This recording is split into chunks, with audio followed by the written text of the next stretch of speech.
Hello बच्चों, let's read the question. Select the incorrect order. अब आपको यहाँ पे चार ऑर्डर्स दिए हुए हैं। इंडियम थेलियम का फर्स्ट आयनाइजेशन एंथैल्पी का, देन नाइट्रोजन ऑक्सीजन का सेकंड आयनाइजेशन एंथैल्पी का, देन जिंक कॉपर का atomic radius, and then electron affinity for fluorine and sulphur. तो चलिए सबसे पहले हम इस क्वेश्चन का की कंसेप्ट समझते हैं। तो हमें यहाँ पे क्या करना है, सबको कंपैरिजन करना है। तो सबसे पहले हम आयनाइजेशन की कॉन्सेप्ट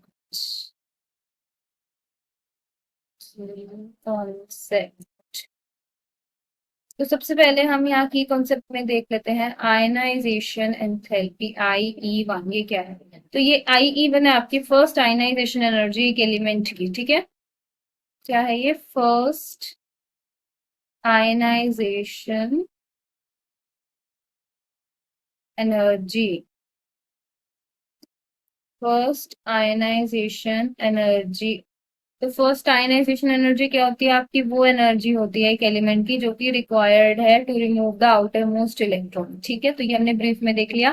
फर्स्ट आयनाइजेशन एनर्जी वो एनर्जी है जो कि आपका आउटर मोस्ट इलेक्ट्रॉन हमें निकालना है किसी भी एलिमेंट का अगर, तो उसको निकालने के लिए हमें जो एनर्जी देनी पड़ती है। ठीक है, एक न्यूट्रल एटम से अगर आपको गैसियस स्टेट में एक इलेक्ट्रॉन निकालना है उसके आउटरमोस्ट वैलेंस शेल से, तो वो उसकी फर्स्ट आयनाइजेशन एनर्जी होती है। इसके बाद अब हमें जो क्वेश्चन में कंपैरिजन करना है तो वो आपको करना है इंडियम वर्सेस थेलियम का। अब देखो यहाँ पे जो इंडियम है इसकी ये फर्स्ट आयनाइजेशन एंथैल्पी होती है approx 558 kilo joules per mole. And जो थीलियम होता है इसकी होती है 589 किलो जूल्स पर मोल। तो अभी क्वेश्चन ये में ये कह रहा है कि थीलियम की ज्यादा होती है, तो ये वाला यानी कि ज्यादा है, एंड ये हमारा बिल्कुल करेक्ट ऑर्डर है। क्या होता है बच्चों की थेलियम की आपकी जो आयनाइजेशन एंथैल्पी है वो ज्यादा है दैन द इंडियम। तो इसका ये रीजन क्या होता है कि पुअर स्क्रीनिंग होती है 4F एंड 5D सब्सटेंस की थेलियम में, जिसकी वजह से न्यूक्लियर चार्ज इंक्रीज होने की वजह से न्यूक्लियस और टाइटली इलेक्ट्रॉन्स को होल्ड करता है in case of thallium, and जिसकी वजह से आयनाइजेशन एंथैल्पी बढ़ जाती है क्योंकि इलेक्ट्रॉन निकालना मुश्किल है, इसीलिए आपके यहाँ थेलियम की ज्यादा वैल्यू है। तो मतलब उसके बाद नेक्स्ट अब हम देखते हैं नाइट्रोजन एंड ऑक्सीजन की। तो अब हम इसके बाद देख लेते हैं IE2 के बारे में, जो कि आपके ऑप्शन बी में है।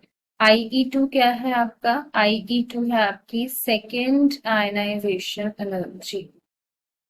Second ionisation energy. अब सेकेंड आयनाइजेशन एनर्जी क्या है हमारी? सेकेंड आयनाइजेशन आपकी वो एनर्जी है जो कि रिक्वायर्ड है सेकेंड इलेक्ट्रॉन को रिमूव करने के लिए, जब हम फर्स्ट इलेक्ट्रॉन ऑलरेडी रिमूव कर चुके हैं एक न्यूट्रल एटम से। ठीक है, तो अभी हमें यहाँ किसका कंपैरिजन करना है? For nitrogen and oxygen. तो नाइट्रोजन की जो आपकी सेकेंड आयनाइजेशन एंथैल्पी होती है, ठीक है, नाइट्रोजन की जो सेकेंड आयनाइजेशन एंथैल्पी है वो है 2856 किलो जूल्स पर मोल।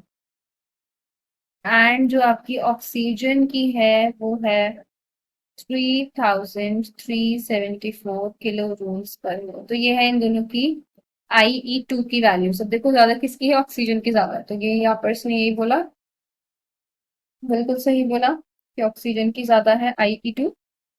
तो ये आपकी बिल्कुल करेक्ट स्टेटमेंट है ये भी।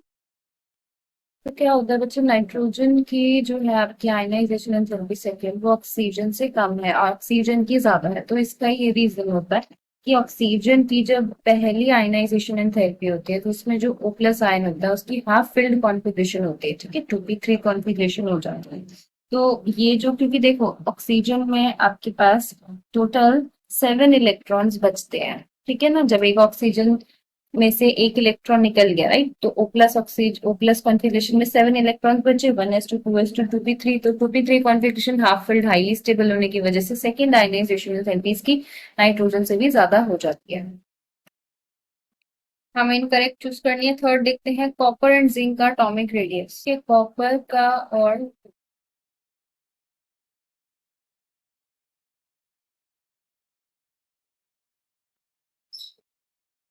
एटॉमिक रेडियस क्या होता है? एटॉमिक रेडियस आपका बचे एक एटम का जो साइज होता है उसको हम मेजर करते हैं in the terms of atomic radius, ठीक है। तो अब एटॉमिक रेडियाई की बात अगर हम कर लें तो कॉपर का जो एटॉमिक रेडियाई होता है आपका वो होता है 128 पिकोमीटर्स एंड जिंक का होता है 134 पिकोमीटर। तो यानी कि जिंक का ज्यादा है देन द कॉपर। क्वेश्चन में कह रहा है जिंक का ज्यादा है देन द कॉपर, ठीक है। तो ये जो है आपका ये भी बिल्कुल सही है, ठीक है। यानी कि जो जिंक है उसका ज्यादा है then the copper atomic radius.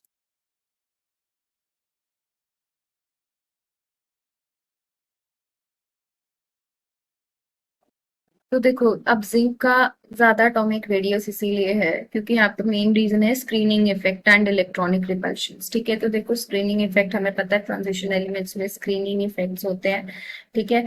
आपकी पुअर शील्डिंग होती है एंड क्या होता है कि हम जैसे ही क्रॉस से पीरियड डी ब्लॉक में जाते हैं तो शील्डिंग इफेक्ट आपका इंक्रीज हो जाता है। ट्रांजिशन मेटल्स के लिए जो आपके इलेक्ट्रॉन्स हैं जो कि आपके n-1 डी सबशेल में जब वो जाते हैं तो वो आपके न्यूक्लियर चार्ज को शील्ड करते हैं और उसकी वजह से साइज जो है एटम का वो घट जाता है। इसीलिए कॉपर से जिंक की तरफ जब आप जाते हैं तो कॉपर का साइज कम हो जाता है बट जिंक का ज्यादा हो जाता है, ठीक है।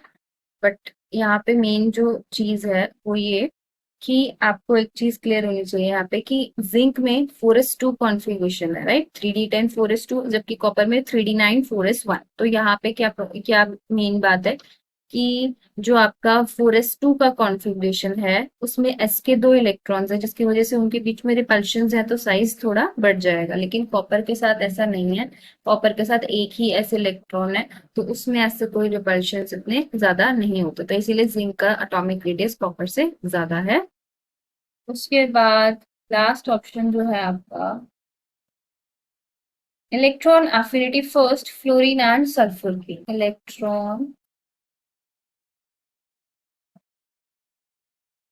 एफिनिटी किसकी, फ्लोरीन एंड सल्फर की। तो इलेक्ट्रॉन एफिनिटी क्या होती है बच्चे, इलेक्ट्रॉन एफिनिटी आपका वो एनर्जी चेंज होता है जो तब होता है जब आप एक इलेक्ट्रॉन को ऐड करते हो, ठीक है। हमने एक इलेक्ट्रॉन ऐड करना है एक न्यूट्रल एटम में गैसियस स्टेट में, ठीक है, just opposite to ionisation. Ionisation में हम रिमूव करते हैं, एफिनिटी में हम ऐड करते हैं, ठीक है। तो इलेक्ट्रॉन एफिनिटी में आपका क्या हो रहा है कि इलेक्ट्रॉन ऐड हो रहा है न्यूट्रल एटम में इन द गैसियस स्टेट, ठीक है। इसके बाद अभी वैल्यूज देखते हैं। तो फ्लोरीन की जो वैल्यू है, फ्लोरीन की वैल्यू है आपकी इसकी approx -328 kilo joules per mole. And जो आपके सल्फर की ये वैल्यू आती है, सल्फर की ये वैल्यू आती है आपकी -200 किलो जूल पर मोल। तो यहाँ आप देखो सल्फर की ये बोल रहा है ज्यादा है, ठीक है, बट एक्चुअली फ्लोरीन की ज्यादा है, राइट, फ्लोरीन की ज्यादा है। तो इसलिए ये वाली स्टेटमेंट आपकी क्या हो गई, गलत हो गई। क्लोरीन की आपकी ज्यादा है दैन द सल्फर। तो इसलिए ये वाली स्टेटमेंट आपकी एक्चुअल में फ्लोरीन की इलेक्ट्रॉन एफिनिटी सल्फर से ज्यादा इसलिए होती है क्योंकि जो एक्स्ट्रा इलेक्ट्रॉन आप ऐड करना चाहते हैं फ्लोरीन में वो ऐड करना बहुत मुश्किल होता है क्योंकि एक तो इतना छोटा साइज है फ्लोरीन का, उस उधर से फ्लोरीन के पास इतना कॉम्पैक्ट साइज होने की वजह से जब इलेक्ट्रॉन अगर आपने एक ऐड कर भी दिया अगर तो वो बहुत ज्यादा रिपल्शन एक्सपीरियंस होएगा उसके साथ, ठीक है। तो इसी वजह से जो फ्लोरीन है उसमें एक इलेक्ट्रॉन ऐड करना वो आपका काफी ज्यादा मुश्किल है दैन कंपैरिजन टू सल्फर, क्योंकि सल्फर के साथ ऐसा कोई भी प्रॉब्लम नहीं है जबकि हमें पता है फ्लोरीन का एक्सेप्शनली छोटा साइज है, फ्लोरीन की ज्यादा है दैन द सल्फर, ठीक है। तो इसलिए ये स्टेटमेंट डी वाला आपका इनकरेक्ट होगा। बाकी अगर हम देखें ध्यान से तो थेलियम का ज्यादा है, ठीक है। फर्स्ट केस में देखो फर्स्ट ऑप्शन में थेलियम का ज्यादा है आपका, ठीक है। देन आपका इस केस में नाइट्रोजन में कम है, ऑक्सीजन में ज्यादा, ये भी आपका ऑप्शन बी भी सही है। ऑप्शन सी भी आपका सही है जिसमें जिंक का एटॉमिक रेडियस आपका ज्यादा है then the copper. Fourth option आपका रॉन्ग है, ठीक है। तो इसीलिए इस क्वेश्चन का फाइनली जो करेक्ट आंसर हो जाएगा वो आपका डी आंसर करेक्ट ऑप्शन हो जाएगा, ठीक है। डी ऑप्शन करेक्ट आंसर हो जाएगा आपका। This is the final answer. I hope you all have understood the question. Wish you all the best.